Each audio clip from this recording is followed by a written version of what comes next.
Les princesses, bonjour. On est arrivé à la paracha Bamidbar.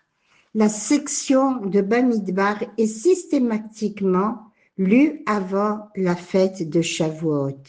Ce n'est certes pas une coïncidence. Cette paracha renferme des messages essentiels pour se préparer à Matan Torah, au don de la Torah, et cela se passe un peu plus d'un an après Yetziat Mitzrayim. Hachem ordonne à Moshe Rabbeinu de procéder à un nouveau recensement par amour du Ham Israël. Hachem lui demande de se faire assister par les 12 Nassir, princes de tribu, qui l'aideront dans cette tâche. De Rachi, nous apprenons que ces hommes de la communauté étaient des personnages auxquels on faisait appel pour toute affaire importante.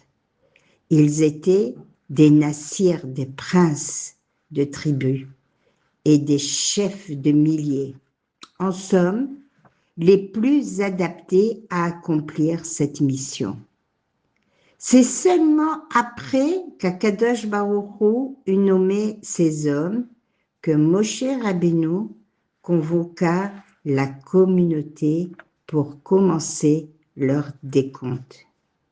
Puisque c'est Hachem qui a choisi, ainsi Moshe n'a pas eu besoin de prendre l'un ou l'autre, ce qui aurait été inconcevable. Moshe a attendu qu'Hachem fasse son choix afin de ne pas décevoir personne.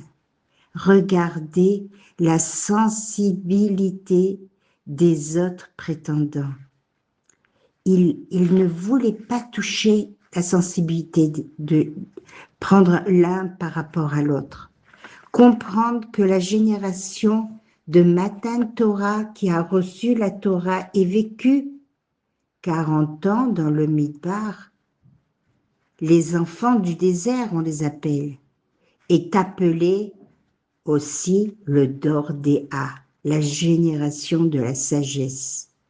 Ces hommes et ces femmes évoluaient avec une grande proximité de la Shrina, guidés par les plus grands personnages que l'humanité n'ait jamais connus. Se souvenir qu'au sein du Ham Israël, il y avait donc de très nombreux personnages qui s'étaient élevés à une dimension spirituelle incommensurable. Et même le niveau de la plus petite d'entre elles dépassait totalement notre imagination. Tous les hommes de grande qualité, à présent, vous comprendrez pourquoi la Torah fait cas des valeurs morales et la bienveillance à l'égard d'autrui. Les Chachamim établissent un principe fondamental. Les règles morales ont été énoncées avant même que la Torah nous ait été confiée. Ce qui nous apprend que ces règles sont une condition sine qua non pour être en mesure de recevoir la Torah. À cet égard, les 24 000 disciples de Rabbi Akiva périrent dans la période du Homère, sans avoir eu le srout d'atteindre le jour de Matan Torah, précisément parce qu'ils ne manifestaient pas un respect mutuel. Le désert, Bamidbar, le nom de cette paracha, a une influence dangereuse, d'où Ham Israël a fauté 10 fois par toutes les forces du mal que le Midbar renferme. C'est un endroit hostile, rappelons-le, mais ils ont et sont arrivés à faire ce stage pour faire face à tous les exils qui suivront. Le désert est pour nous apprendre d'étudier dans le vide le silence, l'humilité, Hefker. Celui qui veut prendre la Torah doit s'isoler pour l'étudier. Alors maintenant, l'histoire que je voudrais vous raconter, j'espère qu'elle vous plaira.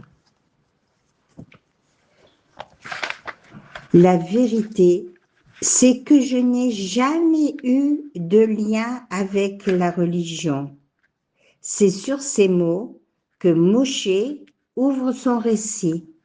J'ai grandi dans une famille, c'est un bachour, un jeune garçon, dans une famille où la seule marque de judaïsme était le kidouche du vendredi soir, après lequel nous prenions en général la voiture pour nous rendre chez des amis ou de la famille pour le repas. C'est ainsi que s'est déroulée ma vie durant toutes ces années, passant de classe en classe et réunissant bien dans mes études, grâce à Dieu, mais sans lien particulier avec le judaïsme. Moshe Yaron est modeste. Ses amis nous racontent en effet qu'il était le meilleur élève de sa classe et qu'il était connu dans toute l'école pour ses capacités et ses bonnes notes dans toutes les matières. Les années ont passé et Moshe Yaron a atteint l'âge de 15 ans. Lorsque j'avais 15 ans, j'ai décidé un jour d'aller à Jérusalem avec quelques amis pour le week-end. J'habite à Tel Aviv et je n'avais presque jamais été à Jérusalem. Jusque-là. Eilat, je connaissais, plusieurs autres pays, je connaissais, mais Jérusalem, non. Pour moi, c'était comme me rendre sur une autre planète. Avec mes amis, nous avons établi une liste de plusieurs endroits que nous souhaitions visiter, parmi lesquels les grands centres commerciaux, les beaux et vieux quartiers de Yerushalayim, mais également le Kotel Amaravi et la vieille ville, bien que ces deux derniers lieux ne constituaient pas spécialement le but de notre visite. Après 1 heure de route en bus, je suis arrivée à Yerushalayim, accompagnée des 4 amis qui avaient voyagé avec moi. Comme nous étions sortis tôt de chez nous, nous avons pu prendre le temps de nous promener tranquillement dans la ville, de faire quelques achats au centre commercial de Malra et dans d'autres quartiers de la capitale. Comme par exemple Mishkenot. C'était vraiment intéressant. Nous prenions beaucoup de plaisir à découvrir la ville. En début d'après-midi, la faim a commencé à nous tenailler. Nous nous sommes attablés dans l'un des plus célèbres restaurants du centre de Yerushalayim. Nous y sommes restés environ 2 heures. Et plus tard, dans la soirée, nous avons décidé de faire un saut au Kotel. Il est vrai que personne d'entre nous n'était religieux, mais il faut croire que le Kotel tient une place privilégiée dans le cœur de chaque juif. Si l'on est à Yerushalayim, se dit-on, on est obligé de s'y rendre pour y prier. Vers 21 heures, nous sommes arrivés au Kotel. De manière surprenante, les lieux étaient grouillants de monde, même à cette heure-ci. De notre côté, nous avons fait une petite prière, avons inséré un mot entre les pierres millénaires qui s'élevaient devant nous. Et nous nous sommes préparés à repartir. L'un de mes amis nous a alors proposé le plan suivant. Comme nous n'avions pas encore visité la vieille ville, c'était le moment idéal de le faire.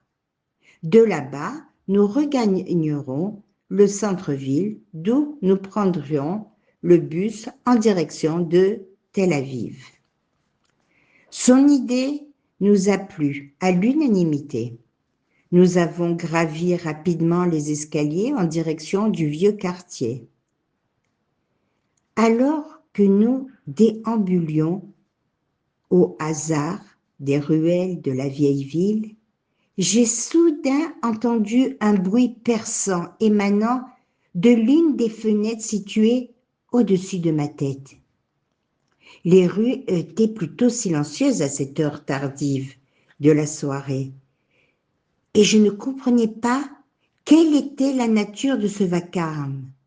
J'ai pensé peut-être à un concert, mais en scrutant par la fenêtre, j'ai été surpris de voir une autre sorte de grande synagogue qui s'avéra plus tard être une yeshiva, dans laquelle étudiaient des centaines d'élèves avec une fougue et en train, malgré l'heure tardive.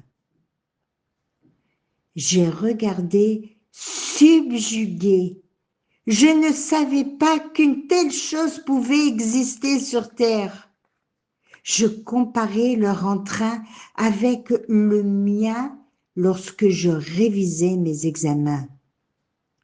Eux étudiant la Torah avec une telle soif et une telle volonté, j'ai été frappée par une sorte de choc qui, petit à petit, s'est transformé en une volonté inexplicable de changer mon mode de vie pour ressembler à ces Bachouré Yeshiva qui étudiaient la Torah, la lumière illuminant leur visage. Il ne fallut pas beaucoup de temps pour que Moshe Yaron aille au bout de ses rêves et décide d'aller lui aussi étudier la Torah. Il a commencé par étudier en soirée avec un rave de Tel Aviv, dans le quartier où il habitait. En peu de temps, il a rattrapé son retard et acquis de nombreuses connaissances, dont tout en adoptant petit à petit un mode de vie conforme à la Torah. Aujourd'hui, il a intégré les bancs de l'une des meilleures yeshivot d'Israël. Il n'y a pas de satisfaction plus grande que celle que je ressens lorsque j'étudie la Torah, ajoute-t-il. Avant de conclure, le meilleur moment pour étudier, c'est le soir, lorsque le monde autour est déjà plongé dans le sommeil de la nuit. Chaque soirée que je passe à étudier ainsi fait jaillir en moi le souvenir de ces fameux Bachorim qui s'adonnaient à l'étude sainte dans la vieille ville de Yerushalayim. Baignant dans une atmosphère particulière, je me souviens les avoir découverts tout près des ruines de notre temple du Kotel Amaravi, grâce auquel j'ai à mon tour découvert la Torah. Les princesses, un petit rappel. Ce Shabbat est le Shabbat Kala, où le Khatan va monter à la Torah. Nous ouvrons cette semaine un nouveau livre, le 4e, le quatrième Sefer, et simplement dire le nom de cette paracha est une mitzvah. Très bonne journée les princesses, Shavua Tov, Rosh Chodesh, Motzei Shabbat et Yom Rishon, Rosh Chodesh Sivan. Donc c'est le Shabbat où l'on va bénir le mois de Sivan. Avot Teilim.